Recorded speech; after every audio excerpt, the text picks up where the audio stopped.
What happens when a leader's grip on power shakes the very foundation of a nation? Can a plot to remove him succeed? Or will he stand firm, facing the storm head-on? In Burkina Faso today, these questions are no longer hypothetical. They are the pulse of a nation on the edge. Captain Ibrahim Traoré, one of Africa's most controversial military leaders, finds himself at the center of a growing political storm. Amid rising tension, reports suggest a calculated plot to overthrow him. But who are the forces behind this? What drives them to target Traoré, and can they succeed in breaking his hold on power? Burkina Faso's military government says it has foiled a fresh coup attempt led by a former army official. The junta says that several people have been arrested in connection with the plot trying to destabilize the country. The junta has blamed a former high-ranking military official, Paul-Henri Damiba, for leading the plot. Now, Damiba has taken charge as Burkina Faso's interim president after ousting the democratically elected leader in a coup in 2022. But in less than a year, he was himself overthrown in another coup, which was led by the current military chief, Ibrahim Traoré. Burkina Faso, already grappling with violent insurgencies and internal divisions, now faces another test. As whispers of a plot to unseat Traoré grow louder, the question becomes, is this a power struggle born out of personal grudges, or is it a larger battle for the future of the country itself? Let's find out.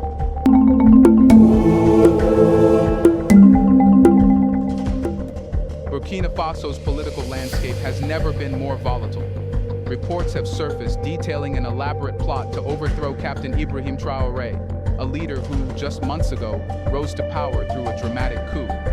But this time, the whispers are louder. This is not just a matter of rival political factions jockeying for power. This is a deeply personal and highly calculated attempt to dislodge a sitting leader. So, who is behind this conspiracy, and why now? The central figure in this plot is former President Paul-Henri Damiba, once hailed as a military savior after ousting his predecessor. Damiba himself was swept from power by Traoré in a coup that sent shockwaves throughout the nation. While Damiba has maintained a low profile in the wake of his removal, his desire to regain power has been no secret. He views his ousting as a betrayal, a personal humiliation he is determined to avenge. For Damiba, the idea of returning to power is not just about leadership. It's about reclaiming what he believes is rightfully his. The question arises, why does he think that the country is better off under his leadership rather than Traoré's? The answer lies in Damiba's tenure as president. Though he initially presented himself as the military figure who would bring stability to the country, his leadership faltered in the face of rising insurgency and extremism. His inability to effectively address the growing security crisis, which included escalating attacks from insurgent groups, led to growing discontent within the military. In a brutal irony, Damiba's failure to contain the insurgency was one of the primary reasons for his ousting by Captain Traoré and his supporters. However, Damiba believes that the country needs a strong, experienced military leader, his leadership. To him, Burkina Faso is on the brink of disaster, and he sees himself as the only man who can restore order. But Damiba is not alone in his desire to see Traoré removed. The plot is said to involve various former military officials, disillusioned with Traoré's leadership. Some of these figures were aligned with Damiba during his presidency, but have since fallen out of favor under Traoré's rule. While Traoré's rise has been seen by some as a chance for a fresh start, others view it as a step backward, a return to instability and division. As the insurgency rages on, a growing number of former military officers, political operatives, and civilian elites have begun to see Traoré's rule as a failure. And this collective frustration has boiled over into open defiance. In addition to the former military figures and political elites within Burkina Faso, there is growing suspicion about foreign involvement in the plot against Traoré. While concrete evidence remains elusive, numerous rumors are suggesting that Western intelligence agencies may be backing the effort. But why would the West, which has maintained a strategic interest in the Sahel region, support a plot against a leader like Traoré? The answer lies in Burkina Faso's increasingly defiant stance toward Western military presence. Since Traoré's rise to power, the country has become a vocal critic of French and US military influence in West Africa. Traoré has consistently expressed his opposition to foreign military bases and interventions, particularly those of former colonial power France. Under his leadership, Burkina Faso has also sought closer ties with Russia and China, two nations that stand in stark contrast to the West's influence in the region. By aligning himself with these powers, Traoré has not only alienated the West, but also attracted its ire. In the context of international geopolitics, Burkina Faso's pivot away from Western influence is seen as a challenge. Both France and the US have significant military interests in the region, primarily in combating insurgent groups. The presence of foreign military bases in Burkina Faso has long been justified as part of the global war on terror. But Traoré's rejection of this presence and his growing cooperation with Russia and China signal a shift in regional dynamics that Western powers find threatening. In this context, it is not hard to imagine why some Western intelligence agencies might consider supporting a plot to remove Traoré. After all, a more pliant leader could pave the way for continued Western military influence. Here's a reminder to please like and share the video and subscribe to our channel to watch more videos on Black culture, history, civilization, and identity. Let's continue now. As the conspiracy unfolds, it is clear that this plot against Captain Ibrahim Traoré is not just a matter of military coups or political ambitions. It is a battle for the soul of Burkina Faso, a struggle between those who want to preserve the old guard and those who are eager for change. The forces that have aligned against Traoré are varied and complex, and each has its reasons for wanting him gone. Whether they can overcome the obstacles in their way and execute their plan remains to be seen. Still, one thing is certain. The political landscape in Burkina Faso is about to be reshaped by the outcome of this struggle. But when looking at the plot to remove Captain Ibrahim Traoré, it's impossible to ignore the deeper motivations at play. The forces behind this conspiracy aren't just seeking to displace one man, they're fighting for control of the future of Burkina Faso. What's driving these factions to rise against him? Let's face it, Captain Ibrahim Traoré is too good for Africa. That's exactly why they want him gone. In a world where so many African leaders have faltered, Traoré is an anomaly. A leader who stands up for his people, fights for his country, and is unafraid to challenge Western powers that have long dominated the African continent. This is not a typical political leader in Africa. Traoré's rise threatens to upend the entire balance of power, and for some, that's simply too much to stomach. Why else would there be such a concerted effort to bring him down? After all, Traoré's leadership hasn't just focused on military might. He's become a symbol of African sovereignty, someone who isn't afraid to confront the global powers who have long exploited Africa's resources while leaving its people to suffer. From the moment he rose to power after ousting the ineffectual Damiba, Traoré's leadership has been a beacon of hope for those tired of being beholden to foreign interests. His refusal to bend the knee to the West, particularly France and the United States, has made him a target. But it's more than just his foreign policy decisions. It's his vision for Africa. Traoré understands that Africa's future can't depend on the whims of former colonial powers. It's this very notion that makes him so dangerous to those who benefit from the old system. Western countries, particularly those with military bases in the Sahel region, have for too long enjoyed the privileges of controlling African nations, dictating their fates and exploiting their resources. In just a short time, Traoré has started to challenge that. His pivot toward Russia and China, a growing partnership that has ruffled many feathers in the West, is a slap in the face to those who thought they could maintain their grip on the region.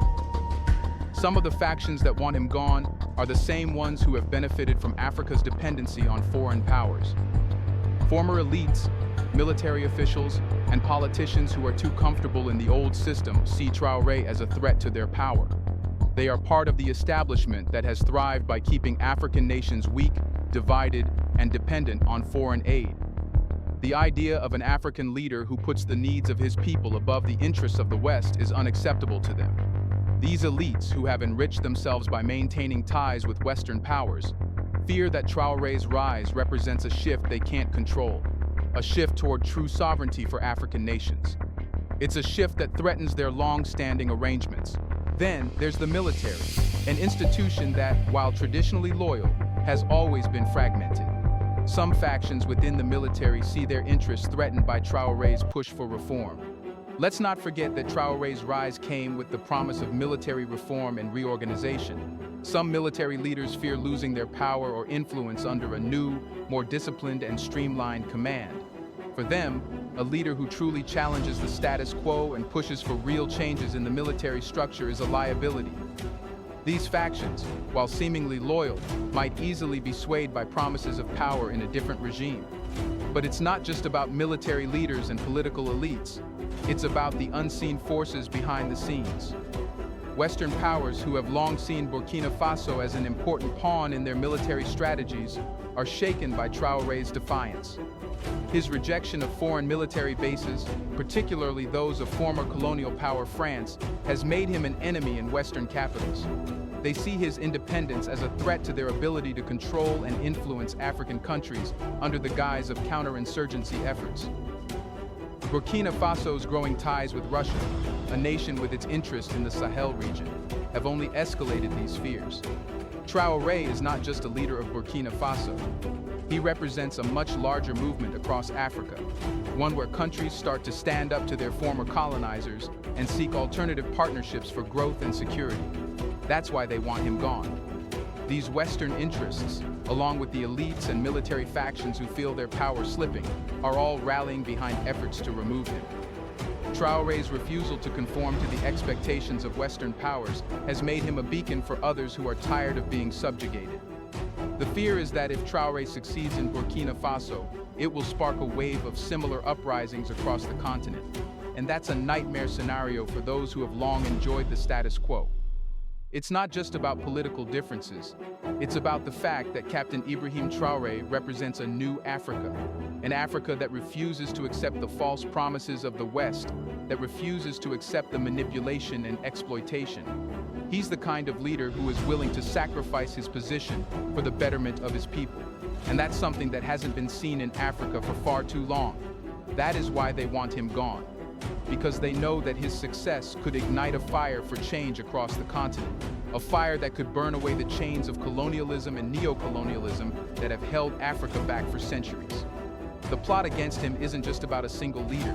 It's about the fear that his vision could spread and bring about an African renaissance, free from the control of outside powers. And if that happens, the world as they know it will change forever. As the plot against Captain Ibrahim Traoré gains momentum, the central question becomes, can they bring him down? Despite the growing opposition and the intricate plans to unseat him, Captain Ibrahim Traoré's position remains unshakable. The forces aligned against him may have their reasons, but they vastly underestimate one critical factor: the sheer resilience and vision of Traoré himself. The plot against him is not just another coup attempt. This is a struggle against a leader who embodies the aspirations of a nation tired of being manipulated and exploited. So, why can't they take him down? The most obvious source of Traoré's strength is the military itself. He may have made enemies within certain factions of the armed forces, but it's essential to understand that the Burkinabe military as a whole is still firmly behind him. His rise to power wasn't a coup driven by external forces or elite political maneuvering. It was the military responding to a national crisis.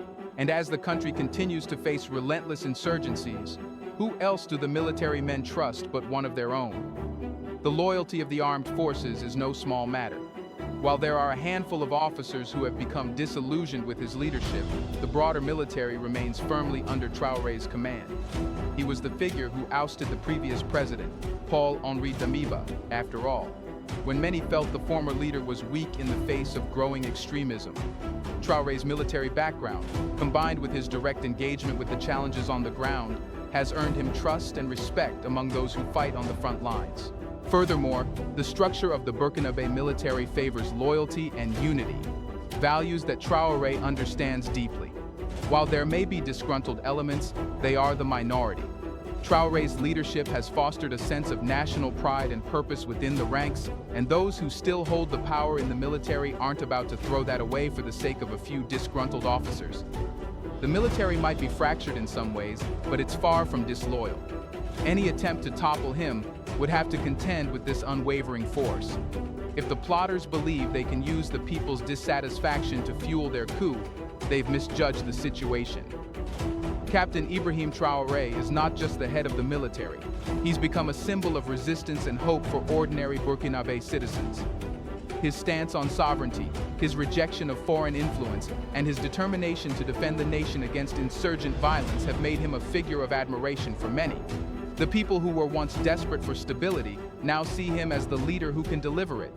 His refusal to bow to foreign interests, particularly his outspoken opposition to France's military presence in the country, resonates deeply with the population, who are tired of being pawns in a geopolitical game.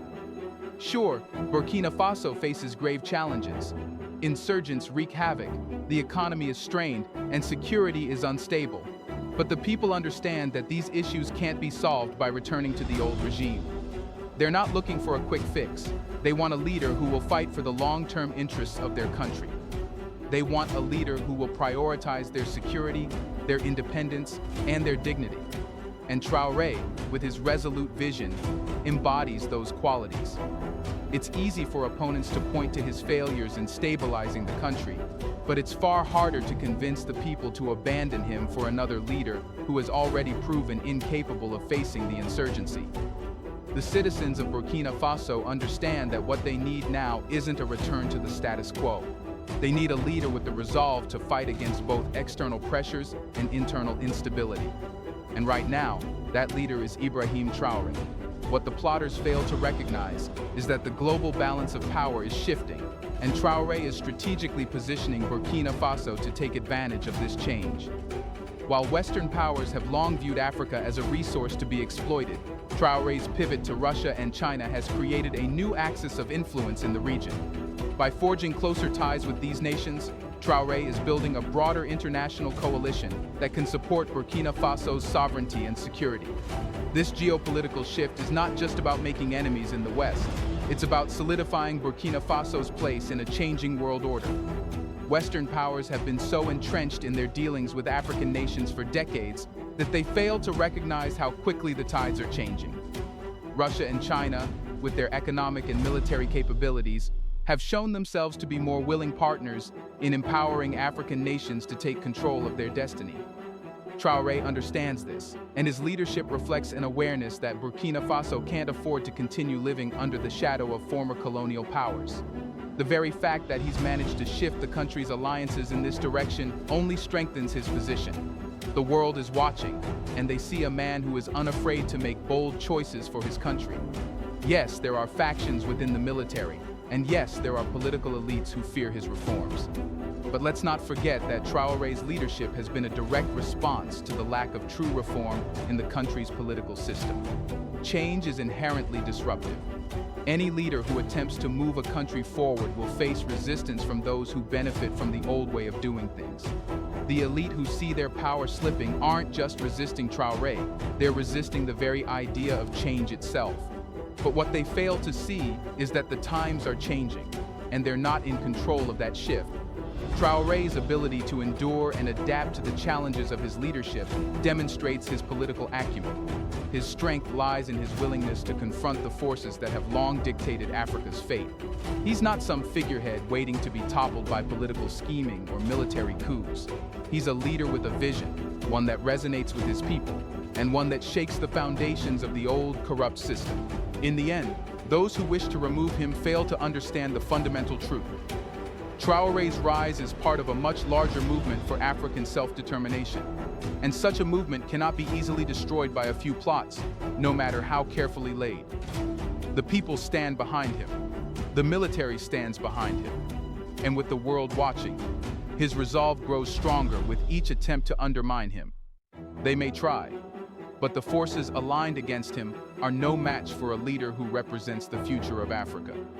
Do you think they can win over Traoré? Will Africans let this happen? Let us know in the comment section. Will Traoré expose everyone who is trying to plot against it? Should he do it?